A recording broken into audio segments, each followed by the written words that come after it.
Chapter 3 Karma Yoga. Arjuna said, O Janardana, O Keshava, why do you want to engage me in this ghastly warfare if you think that intelligence is better than fruitive work? My intelligence is bewildered by your equivocal instruction. Therefore, please tell me decisively which will be most beneficial for me. The Supreme Personality of Godhead said, O sinless Arjuna, I have already explained that there are two classes of men who try to realize the self.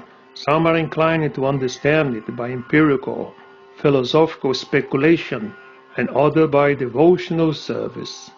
Not by merely abstaining from work can one achieve freedom from reaction.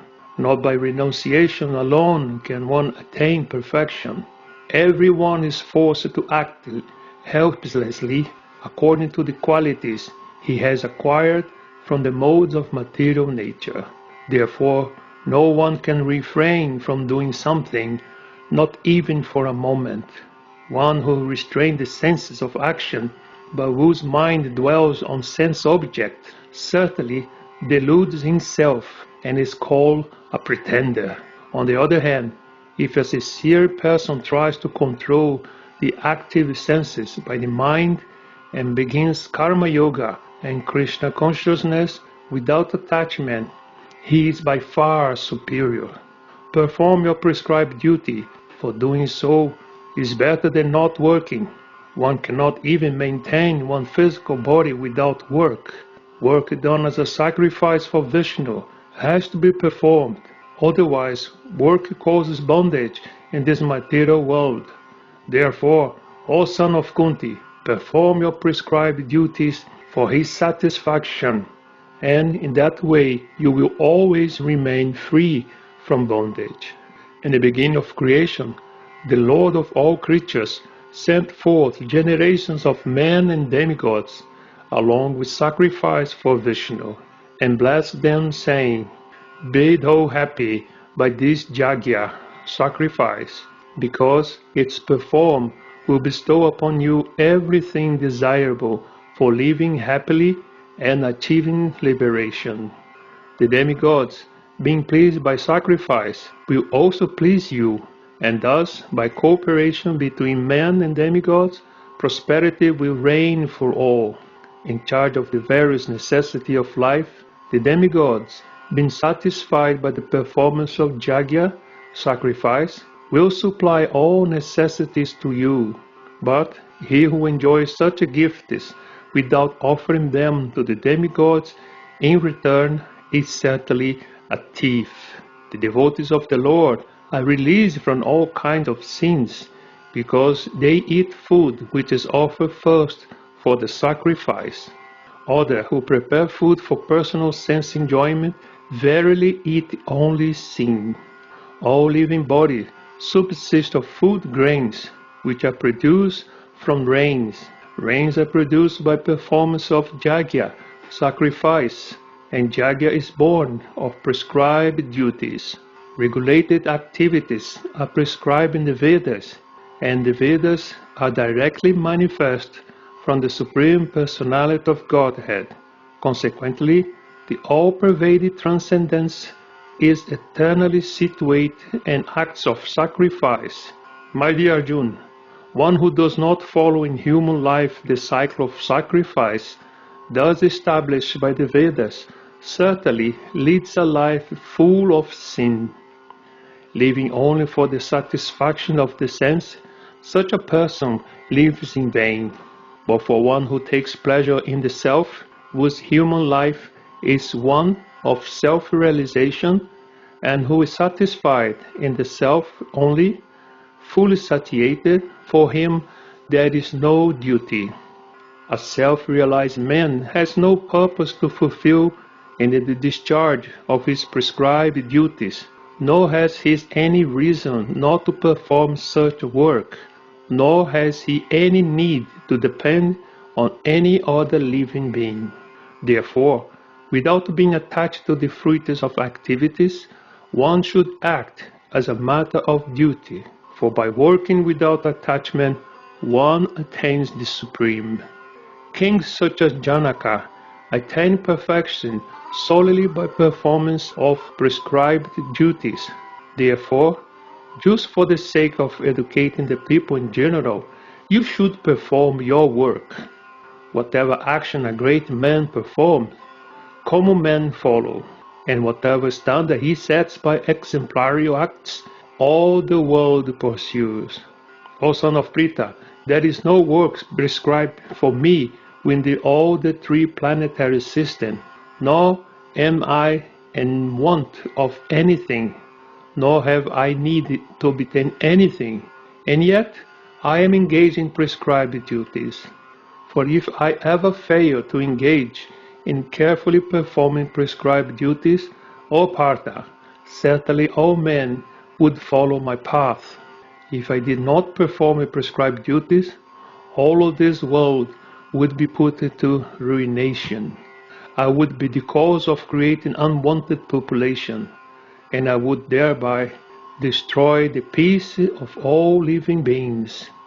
As the ignorant perform their duties with attachment to results, the learned may similarly act, but without attachment, for the sake of leading people on the right path, so as not to disrupt the minds of ignorant men attached to the fruitive results or prescribed duties.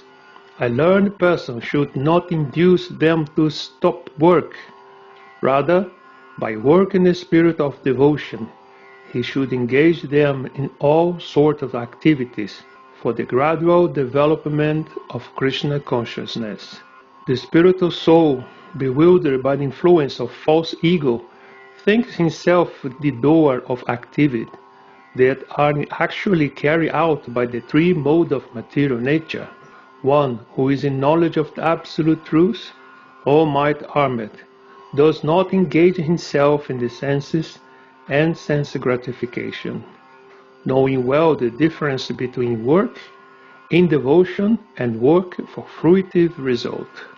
Bewildered by the modes of material nature, the ignorant fully engage themselves in material activities and become attached, but the wise should not unsettle them, although these duties are inferior due to the performer's lack of knowledge. Therefore, O Arjuna, surrender all your works unto me with full knowledge of me, without desires for profit, with no claims to proprietorship, and free from lethargy. Fight. Those persons who execute their duties according to my injunction and who follow the teachings faithfully without envy become free from the bondage of fruitive actions. But those who out of envy disregard these teachings and do not follow them regularly are to be considered bereft of all knowledge, befooled, and ruined in the endeavors for perfection. Even a man of knowledge acts according to his own nature, for everyone follows the nature he has acquired from the three modes. What can repression accomplish? There are principles to regulate attachment and aversion pertaining to the senses and their objects. One should not come under the control of such attachment and aversion, because they are stumbling blocks on the path of self-realization. It is far better to discharge one's prescribed duties, even though faultily, than another's duty perfectly. The instruction in the course of performing one's own duty is better than engaging in another's duty, for to follow another path is dangerous. Arjuna said, O descendant of Vrishni, but what is one impelled to sinful acts even unwillingly, as if engaged by force? The Supreme Personality of Godhead said, It is lust only, Arjuna, which is born in contact with the material mode of passion, and later transformed into wrath, and which is the all-devouring sinful enemy of this world. As fire is covered by smoke, as a mirror is covered by dust, as the embryo is covered by the womb, the living entity is similarly covered by different degrees of this lust. Thus the wise, living entity's pure consciousness becomes covered by his eternal enemy and a form of lust, which is never satisfied and which burns like fire. The senses, the mind, and the intelligence are the sitting place of this lust. Through them, lust covers the real knowledge of the living entity and bewilders him. Therefore, O Arjuna, best of the Bharatas, in the very beginning, curb this great symbol of sin, lust, by regulating the senses, and slay this destroyer of knowledge and self-realization. The work sense are superior to dull matter. Mind is higher than the sense. Intelligence is still higher than the mind, and he, the soul, is even higher than the intelligence. Thus, knowing oneself to be transcendental to the material sense, mind and intelligence, O might-armed Arjuna, you should steady the mind by deliberate spiritual intelligence, Krishna consciousness, and thus, by spiritual strength, conquer this insatiable enemy known as lust. Chapter 4. Transcendental Knowledge. The personality of Godhead, Lord Sri Krishna said, I instructed these imperishable sciences of yoga to the sun god, Vivaswan, and Vivaswan instructed to Manu, the father of mankind, and Manu in turn instructed to Ikshvaku. This supreme science was thus received through the chain of disciplic succession, and the saintly kings understood it in that way. But in course of time the succession was broken, and therefore the science as it appears to be lost. That very ancient science of the relationship with the Supreme is today told by me to you, because you are my devotee as well as my friend, and can therefore understand the transcendental mystery of this science. Arjuna said, the sun god Vivaswan is senior by birth to you. How I am to understand that in the beginning you instructed this science to him? The personality of Godhead said, many, many births both you and I have passed. I can remember all of them, but you cannot, O subdue of the enemy.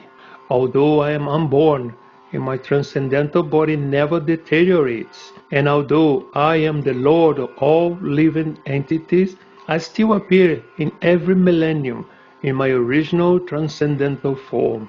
Whenever and wherever there is a decline in religious practice, or descendant of Bharata, and a predominant rise of irreligion, at that time I descend myself to deliver the pious and to annihilate the miscreants, as well as to re-establish the principle of religion. I myself appear millennium after millennium. One who knows the transcendental nature of my appearance and activities does not, upon leaving the body, take birth again in this material world, but obtains my eternal abode, O Arjuna. Being freed from attachment, fear, and anger, being fully absorbed in me and taking refuge in me, many, many persons in the past became purified by knowledge of me, and thus they all attained transcendental love for me. As all surrender unto me, I reward them accordingly. Everyone follow my path in all respect, O son of Pritha. Men in this world desire success in fruitive activities, and therefore they worship the demigods. Quickly, of course, men get results from fruitive work in this world, according to the three modes of material nature, and the work associated with them. The four divisions of human society are created by me. And although I am the creator of this system, you should know that I am yet the non-doer, being unchangeable. There is no work that affects me, nor do I aspire for the fruits of action. One who understands this truth about me also does not become entangled in the fruitive reactions of work. All the liberated soul in ancient time acted with this understanding of my transcendental nature. Therefore, you should perform your duty following their footsteps. Even the intelligent are bewildered and determine what is action and what is inaction. Now I shall explain to you what action is, knowing which you shall be liberated from all misfortune. The intricacies of action are very hard to understand.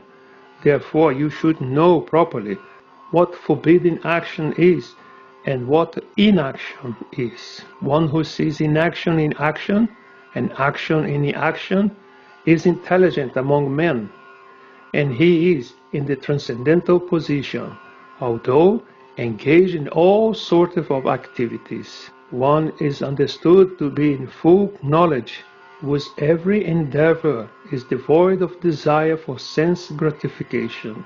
He is said by sages to be a worker from whom the reaction of work have been burned up by the fire of perfect knowledge.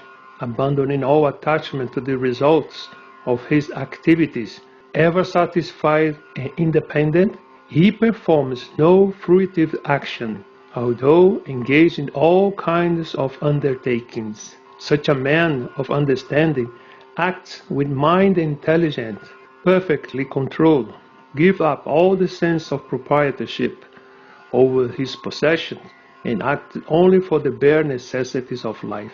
Thus working, he is not affected by sinful reactions. He who is satisfied with gain which comes of its own accord, who is free from duality and does not envy, who is steady in both success and failure, and never entangled, although performing actions. The work of a man who is unattached to the modes of material nature and who is fully situated in transcendental knowledge merges entirely into transcendence. A person who is fully absorbed in Krishna consciousness is sure to attain the spiritual kingdom because of his full contribution of spiritual activity, in which the consummation is absolute and that which is offered is of the same spiritual nature. Some yogis perfectly worship the demigods by offering different sacrifices to them, and some offer sacrifice in fire of the Supreme Brahman. Some, the unadulterated brahmacharis, sacrifice the hearing process and the senses in the fire of mental control. In order, they regulate the householder, sacrifice the object of the senses in the fire of the senses. Others, who are interested in achieving self-realization through control of the mind and senses, offer the functions of all the senses and to the life breath as oblations into the fire of the controlled mind.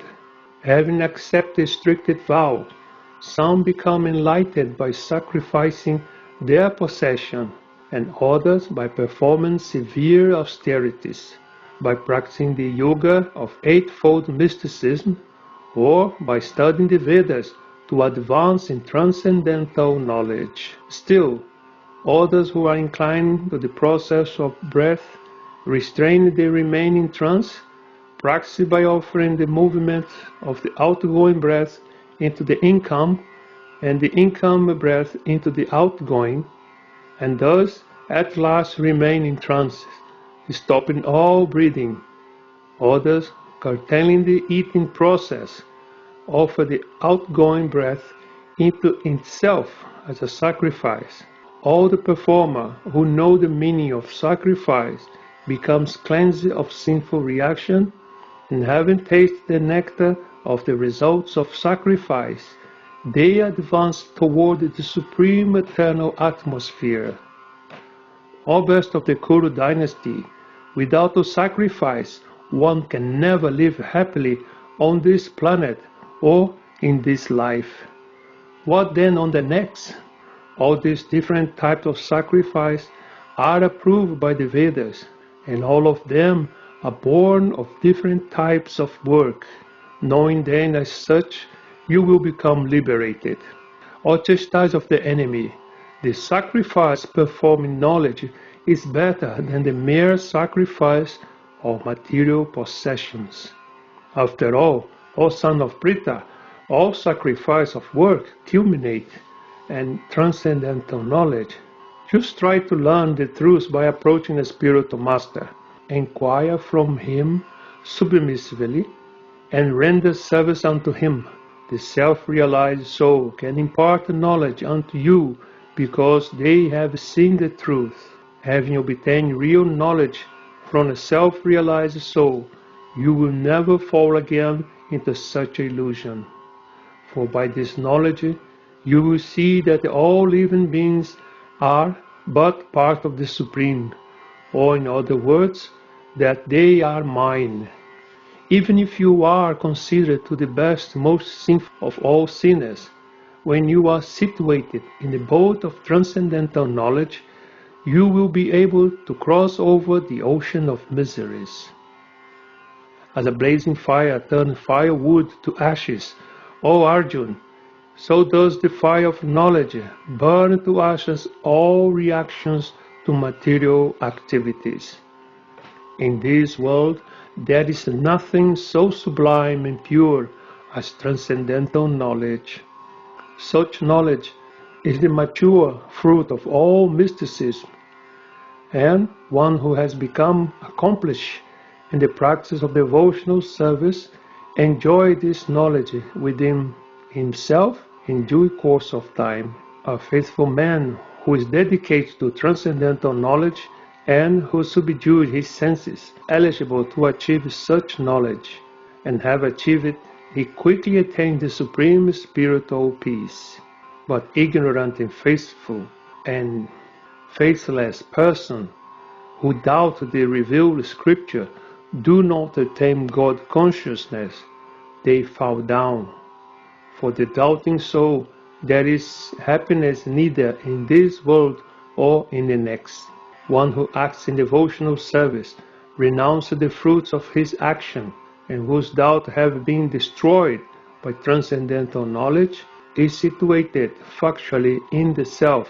Thus he is not bound by the reaction of work or conquer of riches.